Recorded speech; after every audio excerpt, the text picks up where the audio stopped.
Hayran men hayran işine sallantıra yürüyüşüne altın yıllı bab döşüne dilden kimin yari budur Koşu örüm atan saçın göğütüsüne yatan topuğuma düşen taçın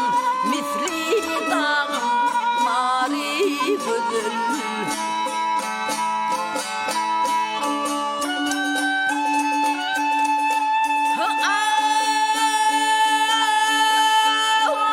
koyan sen yüpü kali elemedin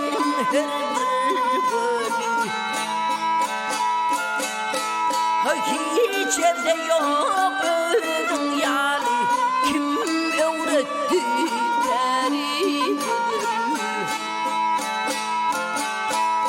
görkün günerin acayip birdim faklan bulmayıp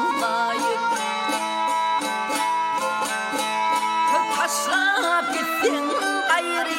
sayıp yanırırsın